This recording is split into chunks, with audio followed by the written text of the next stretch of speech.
दीपक बेटा, तुम्हारे बाबूजी बात करना चाह रहे हैं, फोन उन्हीं को दे रही हूँ। प्रणाम बाबूजी, बताइए कैसे हैं आप लोग? ठीक है बेटा, तुम बताओ तुम कैसे हो? यहाँ तो सब ठीक है बाबूजी। आपका स्वास्थ्य ठीक तो है ना? हाँ बेटा, अब स्वास्थ्य का क्या है, उम्र के साथ छोटी मोटी समस्याएं लगी रहती है। अब उन पर ज्यादा ध्यान देंगे तो काम कैसे होगा? मैं भी तो यही कह रहा हूँ ना बाबूजी। मैं और शौर्य दोनों अच्छी नौकरी करने लगे हैं। क्या जरूरत है आपको अभी इस उम्र में रोज रोज सुबह 8 बजे ऑफिस भागने की? आप ऐसा करिए, वीआरएस ले लीजिए। इस उम्र में अकेले वहां रह रहे हैं। अरे आपने जीवन भर की कमाई लगाकर शहर में इतना बड़ा घर बनाया, अब छोड़िए नौकरी और यहाँ आकर अपने बहू बेटे से सेवा करवाइए। अरे बेटा, यही बताने के लिए तो फोन मिलवाया है तुम्हारी माँ से। वीआरएस लेने की जरूरत नहीं पड़ेगी। हमारे विभाग में नियम आया है, 58 में ही रिटायरमेंट दे रहे हैं। अगले महीने की 5 तारीख को रिटायरमेंट है मेरा। अरे ये तो अच्छी खबर है बाबूजी। आपकी इस नौकरी की बदौलत ही हमने पढ़ाई लिखाई की, हमें अच्छी नौकरी मिली। आपने शान से नौकरी की है तो आपका रिटायरमेंट भी शान से ही होना चाहिए। मैं शौर्य से बात करता हूँ, आपके रिटायरमेंट के लिए हम लोग एक बड़ी पार्टी रखेंगे। ऐसे ही चुपचाप रिटायर नहीं होने देंगे आपको। बेटा, इन सब चीजों की क्या जरूरत है? जरूरत क्यों नहीं बाबूजी, जरूरत तो है ही। अच्छा हुआ आपने समय से बता दिया, मैं कार्ड छापने के लिए दे देता हूँ और शौर्य को बोलकर बाकी की तैयारी करने के लिए भी कह देता हूँ। आप बस अपना सामान बांधिए। रिटायरमेंट के बाद अब एक दिन भी आपको गांव में नहीं रहना है। बेटा, बहुत जिद्दी हो तुम। अच्छा चलो ठीक है, तुम्हारा हुक्म सर आंखों पर। हम अपना सामान बांधते हैं। ऑफिस वाले ने तो छुट्टी दे दी है हमें, अब हम तुम्हारी माँ की छुट्टी करते हैं। बहुत सेवा की है उसने जीवन भर सबकी। अगले महीने की 7 तारीख आ पहुंची थी। दोनों बेटों ने पिता भैरव सिंह की रिटायरमेंट पर जोरदार पार्टी करी थी। पार्टी में जो भी आया तारीफ करते नहीं थक रहा था। तो भाई साहब, अब रिटायरमेंट तो हो गया, आगे का क्या सोचा है? यही गांव में रहना है या फिर शहर जाएंगे बेटों के पास? अरे अंकल जी, जब पापा के रिटायरमेंट हो गया है तो अब गांव में रहने का कोई मतलब ही नहीं बचता। पापा हमारे साथ शहर आएंगे। ठीक है भाई साहब, मैं चलता हूँ। अगले दिन सवेरे सभी मेहमान जा चुके थे। भैरव सिंह अपने घर आंगन में बैठे चाय की चुस्कियां ले रहे थे। अरे भाई साहब, फिर क्या सोचा है, कब तक शिफ्ट होना है? भाई साहब अगले महीने तक जाने का विचार कर रहे हैं, लेकिन यहाँ का मकान किराए पर नहीं देंगे। सोच रहे हैं ऐसे ही ताला लगा देंगे, सामान भी लेकर जाने की कोई इच्छा नहीं है। वहाँ शहर में बेटों के पास सब है, इस पुरानी गृहस्थी को यहीं सहेज कर रखेंगे। जब कभी मन किया तो गांव में आकर कुछ दिन बिताया करेंगे। ये तो बहुत अच्छा सोचा आपने भाई साहब, लेकिन बुरा न मानो तो एक बात कहूँ, ये प्रेम और सम्मान और कुछ नहीं, एक छलावा है। रिश्तों से जितनी दूरी बनाकर उसे देखो उतना ज्यादा नजर आता है। रिश्तों के जितना करीब जाओगे निराशा ही नजर आएगी। बेटे बहू के साथ संबंध तभी मधुर रहते हैं जब थोड़ी दूरी बनी रहे। अब जितना नजदीक जाएंगे ना, अपने हाथ उतने ही खाली पाएंगे। ऐसे कोई बात नहीं है भाई साहब, 5 उंगलियां एक बराबर नहीं होती और मुझे अपने बेटों पर पूरा भरोसा है। भैरव सिंह को अपने पड़ोसी संपूर्ण सिंह की बातें थोड़ी बुरी जरूर लगी थी, लेकिन उस समय उसने उन बातों को ज्यादा तूल न देते हुए बात को बदल दिया। जल्दी ही भैरव सिंह अपनी पत्नी के साथ खुशी खुशी बेटे और बहू के साथ अपना आगे का जीवन बिताने के लिए शहर चले जाते हैं। शहर पहुंचकर, सुनिए, चाय पीने की बड़ी इच्छा हो रही है, आप भी पियेंगे क्या? अब तुम अपने बेटे और बहू के पास हो, बड़े अरमान थे ना तुम्हारे बहू के पास जाऊंगी तो उनसे खूब सेवा करवाऊंगी, तो अब चाय पीने से पहले इतना संकोच क्यों कर रही हो?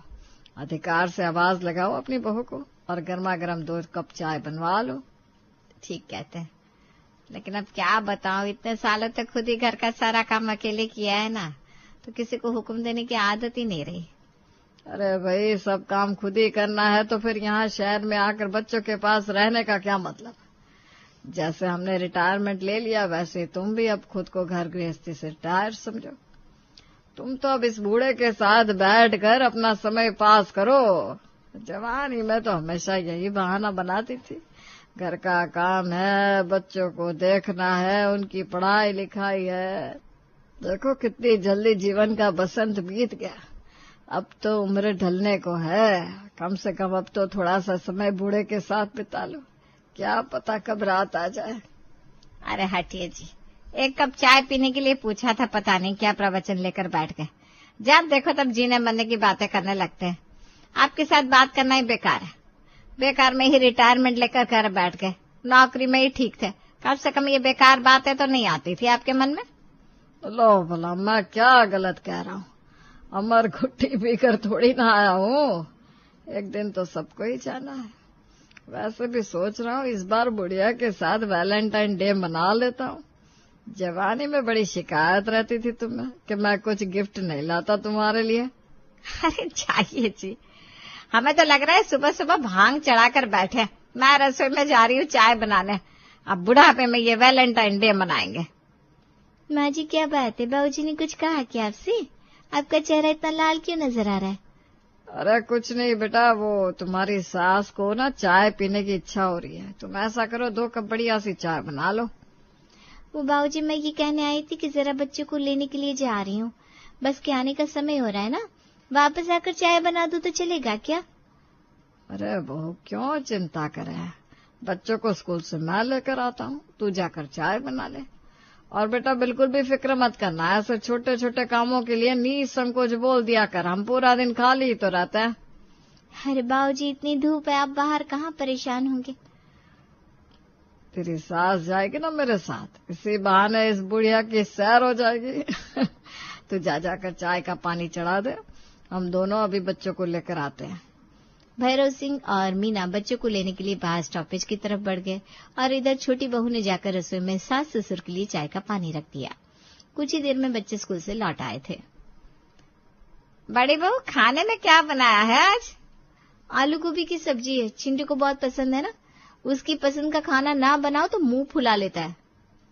ये तो बहुत अच्छी बात है बेटा, बच्चों की पसंद से ही खाना बनना चाहिए। लेकिन ये सब्जी ना तुम्हारे बाबूजी नहीं खा पाएंगे। तुम ऐसा करो थोड़ी सी दाल और बना लो। ठीक है माँ जी। रसोई में आकर बाबूजी की फरमाइश तो खत्म होने का नाम ही नहीं लेती। जब देखो तब कुछ न कुछ काम बताते रहते हैं। अभी चाय का कप ठंडा नहीं हुआ, उससे पहले दाल बनाने का फरमान जारी कर दिया। अब बुढ़ापे में इतने नखरे शोभा देते हैं क्या? ठीक कह रही हैं भाभी, अरे जो बनाए चुपचाप खा लेना चाहिए। वैसे भी इस खाने के अलावा और भी 10 काम रहते हैं। पूरा दिन रसोई में ही बिता देंगी तो बाकी के काम कब होंगे?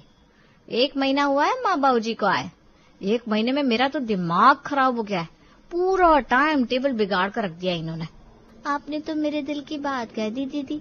पहले बच्चों को स्कूल भेजकर घर के काम निपटाने के बाद थोड़ी देर बिस्तर पर आराम कर लेते थे। लेकिन माँ बाबूजी की ये दिन भर चाय चाय की रागिनी ने सुकून छीन लिया है। ऊपर से खाने में 100 नखरे दोनों के। कभी इन्हें सूखी सब्जी नहीं खानी, कभी पराठे नहीं खाने, कभी मसाला नहीं चाहिए। माँ बाबूजी की तो उम्र हो गई है, अब हम क्या जवानी में बूढ़ों वाला खाना शुरू कर दे? बिल्कुल ठीक कह रही है छोटी तू। बाबूजी की पसंद का खाना बना दो तो बच्चे नाक मुंह चढ़ाते, बच्चों की पसंद का बना दो तो माँ बाबूजी नखरा करते। कभी कभी तो भाभी मुझे लगता है माँ बाबूजी ना गांव में ही ठीक थे, बड़ा सुकून था जिंदगी में।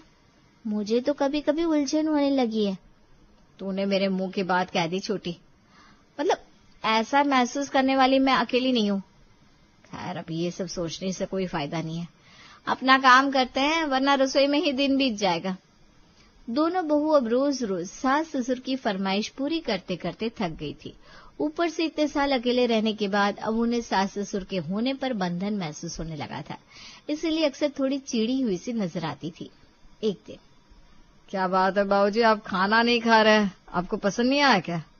अरे बेटा खाना बहुत मसालेदार बना है, मैं इतना तेल मसाला खा नहीं पाता। तुम लोग खाओ, मैं अपने कमरे में चलता हूँ।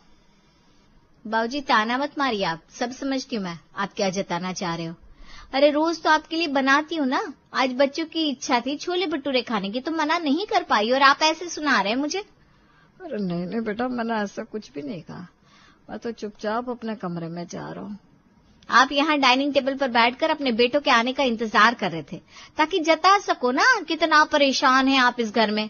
खूब समझ रही हूँ आप लोगों की चालाकी, वरना चाहते तो बिना इनको जताए भी यहाँ से जा सकते थे। बहू, तुम बात का बतंगड़ मत बनाओ। अरे हम तो कभी कुछ कहते ही नहीं, बिना बात बदनाम मत करो। देख रहे हो आप दोनों भाई, दिन रात आपके माँ बाबूजी की सेवा कर रहे हैं, तभी ये सब देखने सुनने को मिल रहा है। अब क्या हम लोग भी रोज बीमार वाला खाना खाए? कभी तो मन करता है कुछ अच्छा खाना खाए। क्या गुनाह कर दिया इसमें? अरे ये सब क्या चल रहा है? और माँ बाबूजी ठीक ही तो कह रहे हैं ये दोनों, आप भी थोड़ा एडजस्ट कर लिया करो ना। कभी कभी तो सबकी पसंद का खाना बनना ही चाहिए। बेटे की बात सुनकर सास ससुर अपने कमरे में चले जाते हैं। थोड़ी देर बाद, दादाजी शाम हो गई, चलिए पार्क चलते हैं। हाँ हाँ बेटा, चलो तुम्हें घुमा लाता हूँ। भैरव अपने पोतों को लेकर पार्क की तरफ निकल गया। अरे छोटी, ये चिंटू बंटी कहाँ है दोनों? परीक्षा सर पर है और पढ़ने का नाम ही नहीं लेते। कहाँ जाएंगे दीदी, बाबूजी ले गए अपने साथ। अब कुछ बोल दूंगी तो घर में सबको बुरा लग जाएगा। अरे वो तो बच्चे हैं, लेकिन बाबूजी तो समझदार है। लेकिन उन्हें ना तो कुछ बच्चों को समझाना है, ना हमसे कुछ पूछना है। बस निकल जाओ शाम होते ही पार्क के लिए। बच्चों की पढ़ाई जाए बाहर चूल्हे में। बेटा तुम लोग परेशान मत हो, मैं तुम्हारे पिताजी से मना कर दूंगी, कल से वो बच्चों को लेकर पार्क नहीं जाएंगे। उनके तो खुद पैरों में तकलीफ रहती है, लेकिन फिर भी बच्चों के मोह में मना नहीं कर पाते। तुम चिंता मत करो, कल से उन्हें कहूंगी घर पर आराम करें। इतना कहकर सास अपने कमरे में चली जाती है। बुढ़ापा आ गया, लेकिन दोनों बूढ़े बुढ़िया एक जिस्म दो जान बने रहते हैं। मजाल है जो कोई दो शब्द बोल दे। देखा कैसे माँ जी आई बचाव करने। हर गुजरते दिन के साथ घर का माहौल बेहद कड़वा होता जा रहा था। दोनों बहुएं छोटी छोटी बात पर बतंगड़ बनाने से नहीं चूक रही थी। आपको अभी भी लगता है कि हमने यहाँ आकर ठीक किया? कभी कभी तो लगता है हमारा और बच्चों दोनों का सुकून छिन गया है हमारे एक फैसले से। बहुओं के बदलते व्यवहार को देखकर लगता है वो हमारी सेवा सत्कार से परेशान हो चुकी है। तुम तो जानती हो ना, दोनों बेटे चाहते थे कि हम उनके साथ आकर रहे। अब बेटे ने इतने प्यार से बुलाया था तो मैं कैसे इनकार कर देता। और बहू को भी दोष मत दो, वो बेचारी भी जिम्मेदारी में घिरी हुई है। हम कोई बाहर वाले तो है नहीं, हमें भी इस घर को अपना घर मान कर रहना होगा। ऐसे छोटी छोटी बात पर मन मुटाव रखेंगे तो कैसे चलेगा? पति की बात सुनकर अब मीना ने चुप्पी साध ली थी। अच्छा सुनो, बहुओं की थोड़ी मदद कर दिया करो, अकेले सब संभालती है, दोनों थक जाती होगी बेचारी। जानती हूँ अभी भी अपने आप को समझाने की कोशिश कर रहे हैं आप कि आपके बेटे बहू वैसे नहीं है जैसा दिखाई दे रहा है। ठीक है, आपके मन की तसल्ली के लिए मैं भी अंत तक साथ निभाने को तैयार हूँ। अब सास मीना रसोई में चाय बना देती, सब्जी काट देती, घर के छोटे मोटे काम बिना कहे निपटा लेती। लेकिन न जाने ऐसा क्या था, बहुओं के व्यवहार में तलखी कम होने का नाम ही नहीं ले रही थी। दीदी सोचा था वैलेंटाइन डे पर पार्टी करेंगे, बाहर घूम कर आएंगे, लेकिन लगता है यहाँ तो चूल्हा चौका करके ये दिन बिताना पड़ेगा। ये 6 मीटर की साड़ी पहनकर कौन सी पार्टी होती है? मैं तो उकता गई हूँ इस जीवन से। दिन भर माँ जी बाबूजी के आगे पीछे घूमते रहो, ना कहीं जा सकते हैं, ना बाहर घूम सकते हैं, ना अपनी पसंद का खाना बना सकते हैं। घर है या जेल समझ में नहीं आता। अब दोनों बहुएं आपस में बात कर रही थी, तभी ससुर जी सब्जियों का थैला लेकर अंदर आते हैं। बहू ये लो सब्जियां आ गई है तुम्हारी, बच्चों के लिए फल भी है, धोकर लगा देना। बाबूजी क्या जरूरत थी आपको सब्जी लाने की? फिर वही मेथी पालक सरसों। थक गए हैं ये घास फूस खाकर। कभी किसी और की पसंद के बारे में सोच लिया कीजिए ना आप। सब समझती हूँ मैं आपकी चालाकी। क्यों बिना कहे थैला लेकर सब्जी लेने बाजार जाते हैं आप? ताकि आपको आपकी पसंद का खाना भी मिलता रहे और किसी को कुछ कहना भी ना पड़े। बहू की बात आज भैरोसे के दिल पर चोट कर गई थी। लंबी सांस खींचते हुए वो अपने कमरे में गए। तबीयत तो ठीक है ना जी आपकी? इतना वजन क्यों उठाते हैं आप? मना किया है ना डॉक्टर ने आपको? बस भाग्यवान में हार गया। सामान बांध लो, गांव चलने का समय हो गया है। मतलब ये शहर रास नहीं आ रहा मुझे। चलो अपने घर चलते हैं। मीना बिना कहे पति की आंखों की नमी को पहचान गई थी। बिना कोई सवाल पूछे मीना ने अपने कुछ कपड़े पैक किए और वापस अपने गांव लौट गई। अरे बाबूजी, आप अचानक गांव कैसे चले गए? सब ठीक तो है ना? बेटा आए तो गांव में घूमने ही थे, लेकिन अब यहाँ आए हैं तो सोच रहे रुक जाते। जब लौटने का मन होगा तो खबर कर देंगे। तुम अपना ख्याल रखना, हम यहाँ ठीक है। चलो मुसीबत टली। ये 1 साल जैसे 1 जन्म के बराबर हो गया था। अब जाकर खुलकर सांस लेने को मिलेगी। 4 दिन बाद। अच्छा भाभी, आप बाजार जाकर सब्जियां ला दोगी मुझे? चिंटू बहुत परेशान कर रहा है। आज तो कोई काम करना भारी पड़ रहा है। अरे मैं कैसे जाऊंगी, मुझे मुन्ने को पढ़ाना है, उसके एग्जाम चल रहे हैं ना। तो फिर खाना कैसे बनेगा? कोई सब्जी ही नहीं घर में। बाबूजी बिना कहे रोज ताजी सब्जियां फल लाकर देते थे, तो कभी लगाई नहीं। ये भी एक काम है। अभी तो सब्जी और दूध लाना भी एक बहुत भारी काम लग रहा है। हाँ, बच्चे भी दादा दादी के साथ पूरा दिन खेलते थे। घर का काम कैसे चुटकी बजाकर हो जाता था, पता ही नहीं लगता था। अभी तो समझ में ही नहीं आ रहा, घर का काम करूं या बच्चे देखूं। ऊपर से पार्क जाने की ऐसी आदत लग गई है, शाम को बच्चों को पार्क ले जाए तो घर के काम कैसे होंगे, समझ में नहीं आ रहा। तू चिंता मत कर, मैं काम वाली से बात करती हूँ। घर के कामों में वो हमारी मदद कर दिया करेगी, वरना घर के काम निपटाना तो पहाड़ जैसा लगने लगा है। दोनों बहुओं ने कामवाली की मदद से घर के काम करना शुरू तो जरूर कर दिया था, लेकिन कामवाली की बड़ी सैलरी देना अब उनको मुश्किल लग रहा था। अगले महीने सुनते हैं जी, थोड़े पैसे और दीजिए ना, इतने पैसे में कैसे काम चलेगा?